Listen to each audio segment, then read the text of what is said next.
Etch released a real cool feature that has been talked about a lot and wanted, which is the ability to change the HTML tag of a component,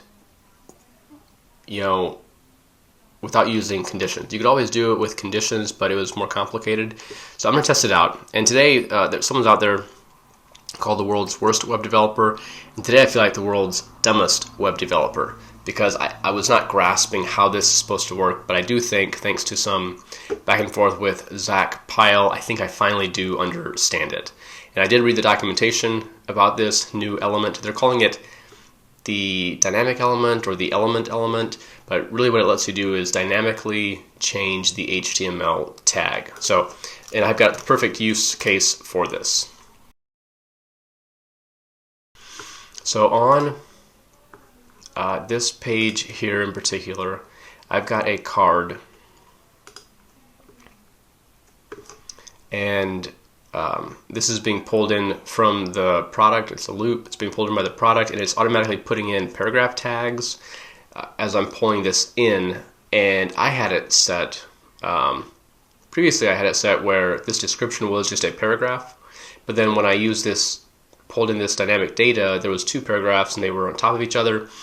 And I'll show you what this actually would have looked like. So let's just open this up in a new tab.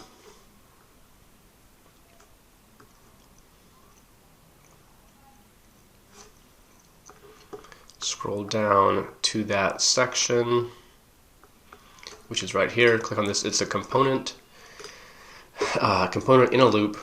And what I had to do, so let me just change this back to how it was previously, before just about an hour ago. I'm going to save. This was just like I said, a paragraph element, pulling in dynamic data right here, the item excerpt. And so now if we go back here, if we inspect it, I haven't refreshed this page yet, by the way, but if we inspect it, open up the short description, you can see it's a div with a paragraph inside of it. But now if I refresh it, now this is actually a paragraph. And you can see, and so now there's an empty paragraph here, and a paragraph right below that. Definitely not ideal, not what we want.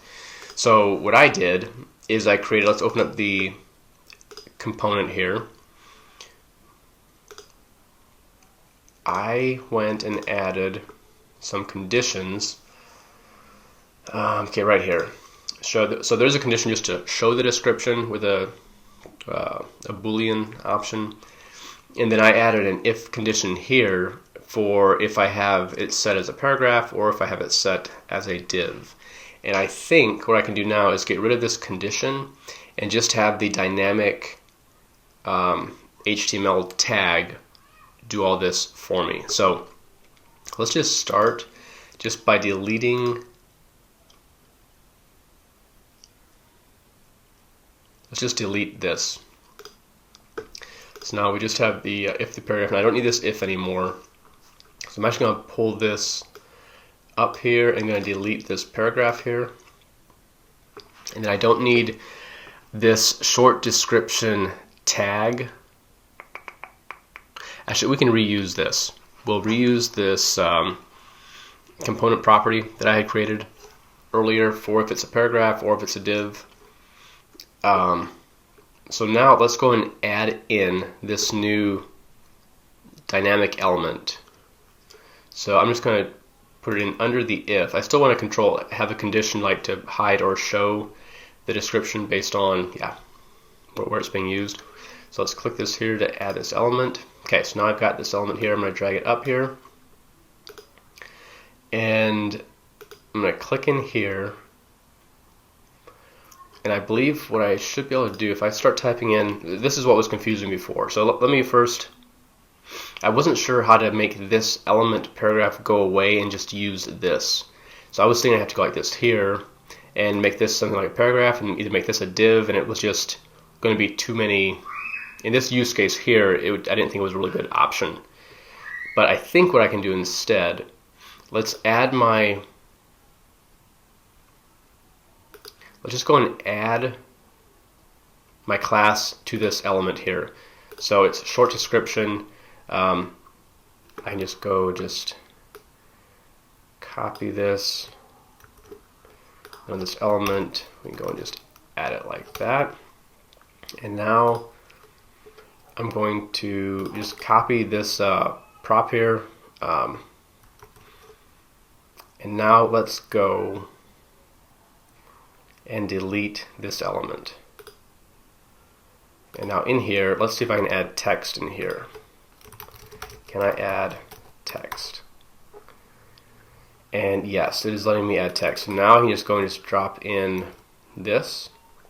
And I do need an element for this here. So I could preset an element, but what I'm going to do is just grab this tag here and bring this over here. And I believe I need it to be in curly brackets.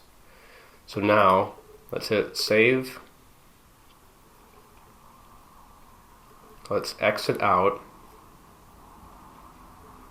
And now short description tag. Let's just view this on the front end. So I'm going to hit save again. View this on the front end. And I believe I have it set for, yeah, it's set for paragraph. I'm going to refresh it. So it should be the exact same thing that we just had. And it is. I've got a paragraph, and I've got a paragraph without a class, which is correct because that's just the dynamic data that's being pulled from SureCart. So it won't have a class on it. But what I want to do is be able to turn this into a div. So now let's go back here. Let's change this to a div. Let's hit save. Let's go back over here, refresh. And let's just inspect this again. And I've got div. There we go. Okay. It's working. And yes, I believe, yeah, I'm the world's dumbest developer. I just did not understand. What was confusing to me is that I didn't realize I could put content like text inside of the dynamic element, but you can. And so this just, yeah, it makes it much more, it's just a lot cleaner, easier.